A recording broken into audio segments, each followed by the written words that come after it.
Okay, so moving on to part two of this particular lecture, which is chapter one, we're going to be talking about the history of why Texas looks the way that it does, of the population growth, the way why it grew the way that it did.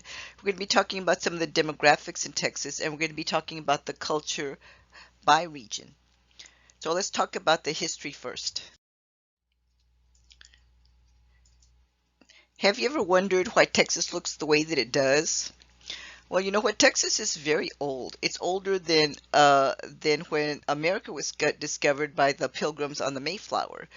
So it's been over like 500 years ago that a Spanish explorer by the name of Alonso Alvarez de Pineda came to this area and discovered Texas.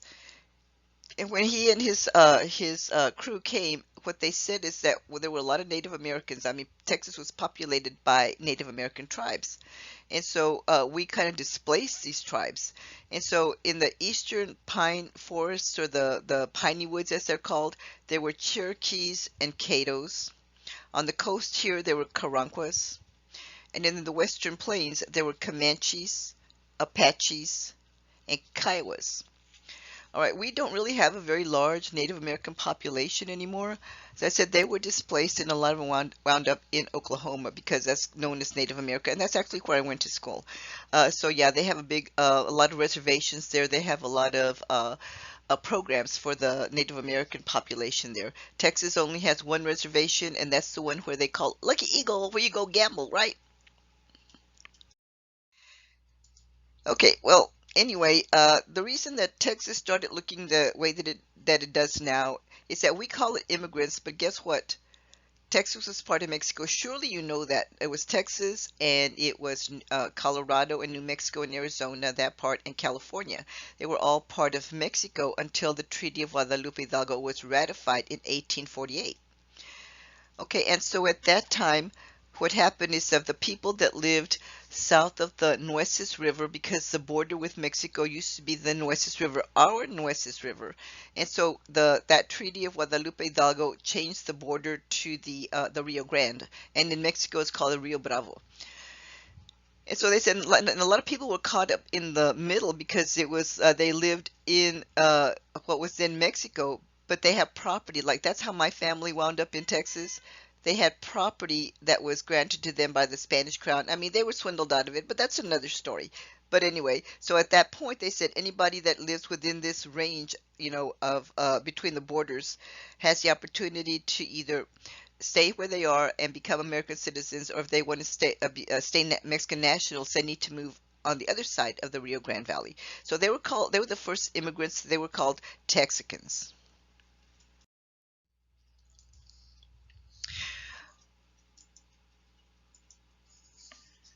Okay, so if you've ever asked yourself, or if you've ever traveled, let's put it that way, and people ask you where you're from, what do you say? Do you say I am from the United States, or I'm American, or do you say I'm a Texan?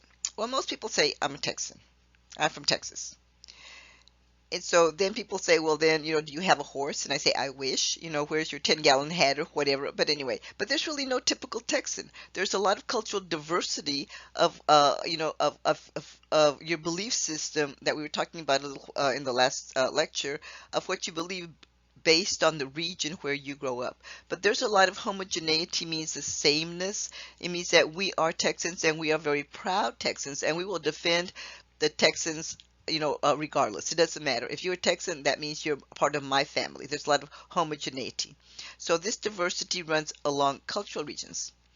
And so you can see as it is expressed in the culture, the attitudes, and the belief systems within each particular region. And we're going to go through some of the regions that have been identified in the book. And there is a graphic that has a map of Texas that has different colors and different regions. Okay, so regionally, it's based on ethnic and cultural groups. It's based on where they settled, how they set up these colonies. Well, I mean, part of Texas, but they were like colonized in a way that different groups kind of set up, in that their culture was reflected in that area. And there's 9 regions that have been identified. Okay, so this is the map here. So you can see that it ranges from. We'll start with the Gulf part. And so that's you know, all the way up to Houston from Corpus, all the way up to like Houston, Beaumont, that type over there. Okay, then we have the South Texas, which is the gray part, which is the border, all of the border Del Rio, and then we have the let's see, what do they call it? Mm, East Texas, which is a light gray, that's Longview, Tyler, that area. We have the Dallas Fort Worth Metroplex region. We have Central Texas, which is in San Antonio. We have the German Hill Country, which is that lighter blue. And then we have West Texas and the Panhandle and then far West Texas. So let's talk about some of these regions, the way that they're split up in the book. We're going to start with East Texas. And so East Texas, I called it the Piney Woods just a little bit ago. And so what I want to talk about, two things. I want to talk about their politics, their culture, their politics, and their economy. So they in the East in East Texas they seem to have the same characteristics that are reflected in the Old South. And so some of these characteristics are that they are rural, they are biracial, and they are segregationists. This is an area where the Ku Klux Klan is still very active. You can kind of think of this more as like the plantation society. So the money comes, their wealth money comes from real estate, from banking, from construction, and from retail. They they also have an agricultural component. Most areas in Texas do have an agricultural component, except the very urban areas. So in this particular part, they have cattle, they have poultry, and the timber. They call it the piney woods because it's got forests, the piney woods of Texas. And so they will mill that timber in order to produce lumber, whatever. Okay, so people get educated in that area, but there's no jobs really. So what they do is they usually go to Dallas to find jobs, and that's called brain drain. It means you get educated in one place, but you move someplace else to get a job, and that's usually the way that it works, right? If you have to go to where the jobs are, but what that does is that it creates a leakage, means that they don't keep the human capital there in that area. Now, when it comes to their attitudes and beliefs, when I talked about political socialization in the last lecture, I told you it depends on how strongly you live your religion. Well, in this particular area, people really do live their religion based on fundamentalist principles of Protestantism, and it shapes their attitudes, their values, and beliefs of how they're going to conduct their lives, their political lives, their social lives, their cultural lives. So in this particular instance, when it comes to East Texas, these people tend to be, or the residents of these people, the residents of this area tend to be more conservative, politically conservative.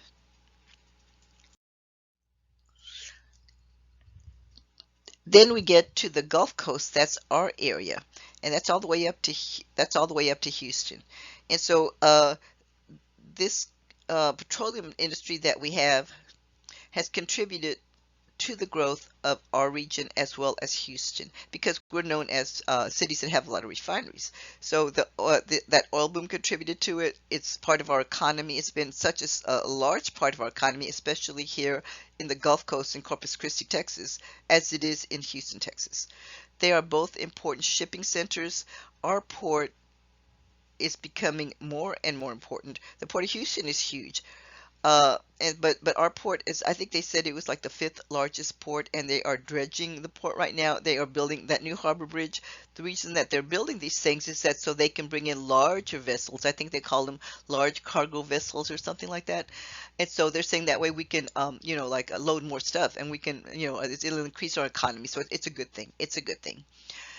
Okay, so there has been a lot of population migration here too because people get educated, the ones that live in the Gulf Coast area, like even here in Corpus Christi, we educate you if you cannot find jobs, you will go to Houston or you'll go to San Antonio or you'll go to Austin or maybe even Dallas to be able to find jobs. So we also have a lot of problems keeping people here in the coastal area. If you're in Houston, there's a lot, you know, it's a huge city. I think I heard just recently that it was something like 6 million people. Can you believe that? 6 million people. So, and they have a lot more jobs over there.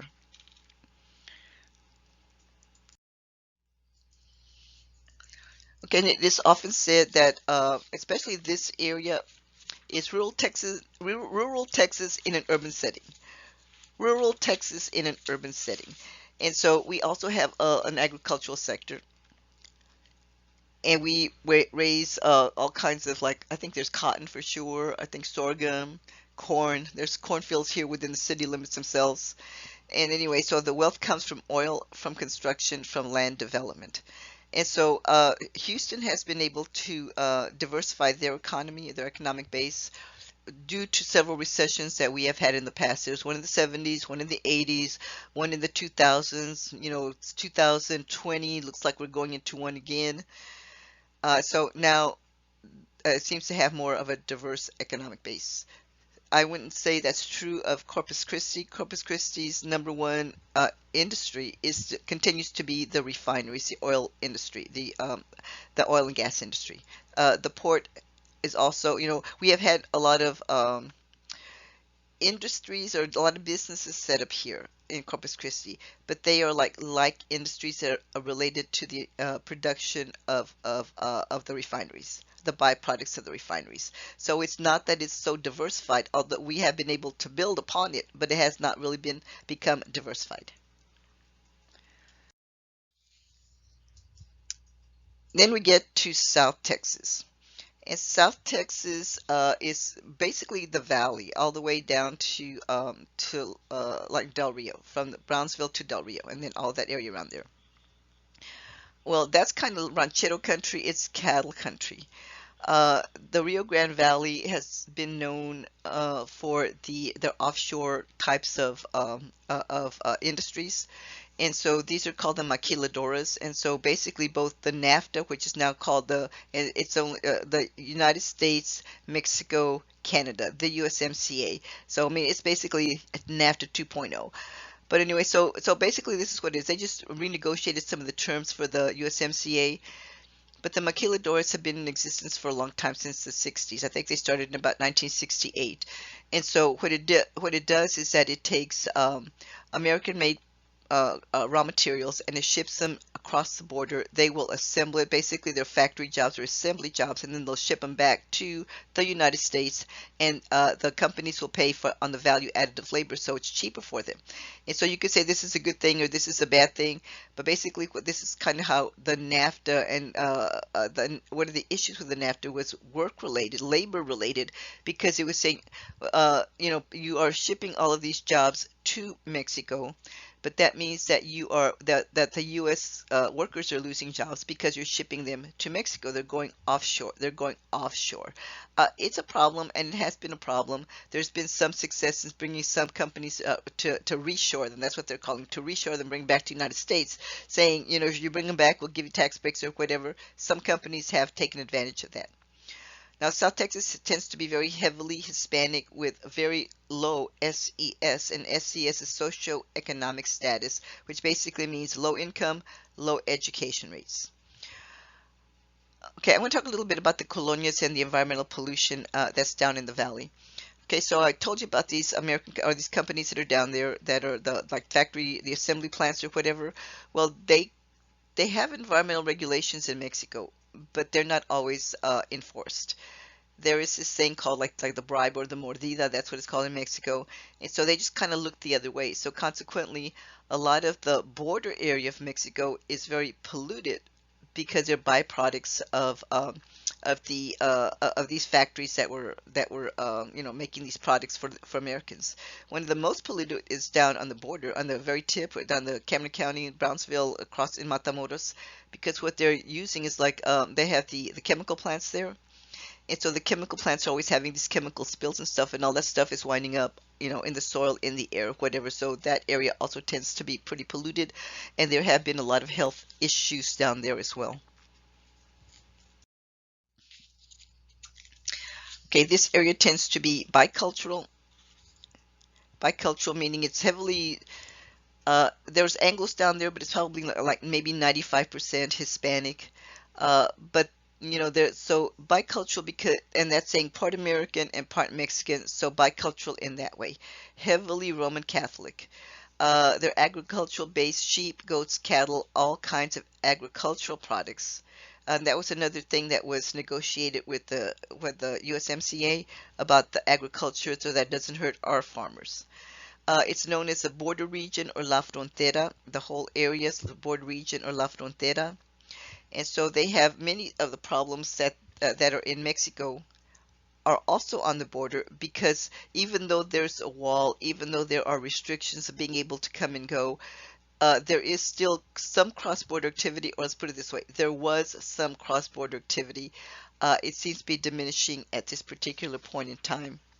Whatever affects the Mexican economy is going to affect the Texas economy. Whatever affects the Texas economy is going to affect the Mexican economy.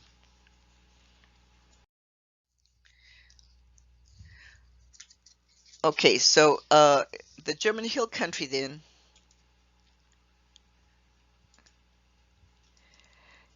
is like that area around Kerrville, Bandera, Fredericksburg.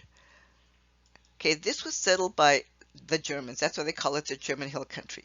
And so it's very European in its culture and just like the types of architecture that it has, the types of food that it has, whereas South Texas, this area from San Antonio down, it's very heavily Hispanic. So you find a lot of, taquerias at the corner, whatever, right? Over there, it's very much very European and very German in their cuisine.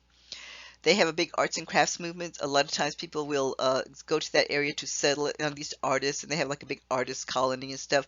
There's a lot of wine production up there too, believe it or not. Anyway, so socially and politically, they tend to be more conservative, and it's called Texas Republicanism. And so they just kind of tend to be more conservative, not super super Tea Party or Freedom Caucus, but just more conservative than Texas as a whole. Whereas when I was talking about South Texas, they probably tend to be more liberal as a whole. When we talk about the parties, I'll be showing you some maps, and that whole border area is going to be pretty blue, pretty blue. All right, so the German Hill Country kind of fears encroachment of urban development from San Antonio and from Austin because if you drive like I-10 or if you drive I-35 from San Antonio, Austin, some of those back roads, there's just a lot of housing developments being set up, being developed. And so a lot of the little towns are very afraid that they're going to lose their particular identity. And one in particular is like Bernie, which is really kind of outside San Antonio, but it's considered part of the Hill Country as well. And so they're saying, we don't want to be part of San Antonio. Leave us alone.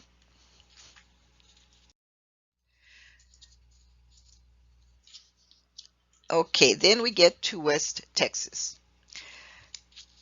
West Texas was settled by an Anglo population, and again, they tend to be pretty much fundamentalist, pretty Protestant. They live their Bible, in other words, part of that Bible Belt. So if they're Democrats, they can tend to be more conservative Democrats. If they're moderate, they tend to be more moderate Republicans. This is where George W. Bush has his ranch. What is it called?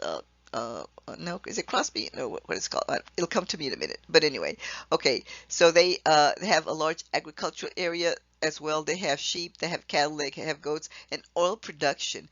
Midland, Odessa, this is where they have the Eagle Ford, no, let me see, the Permian Basin shale. So that's a big vein that they're trying to explore right now. And so a lot of there was a pipeline that was built to get the oil and natural gas from that Permian Basin all the way down to us so that we can export it through the port over here. I tell you, the port's becoming really important. So yeah, so they tend to be more moderate in the way that they look at things, whether you're Democrat or Republican. That's the way that they live their lives. Okay, so then we get to the Panhandle, and the Panhandle is kind of different into its own. It has its own type of character. It tends to be more Midwestern than it is Texan. I mean, there are Texans there. They are considered to be Texans there, but it's just more it looks more like Oklahoma than it does Texas. And so for a while they wanted to succeed from Texas, and I'm not saying they could do it, but they thought that they could, but Oklahoma couldn't do it. Now, I don't know why they would want to be such a tiny state, but that's neither here nor there. But anyway, so that kind of didn't go anyplace. But basically, people that live in this area in the Panhandle tend to be very socially and politically conservative, and so they tend to be Republicans. And so they have an agricultural base as well, cotton and grains, and of course they also have a big presence of oil in that area as well.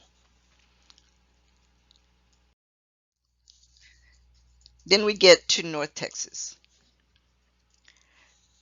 In North Texas, was established by the French, and they came in and they were these socialists that came in and they said we're going to set up a colony here in Dallas, and that colony is going to have its own flavor. It's going to be reflective of something very European, something more French. And so they brought in educated people, like they brought in MDs, they brought in teachers, they brought in musicians, they brought in scientists, and they said we want this to be, a cultural center.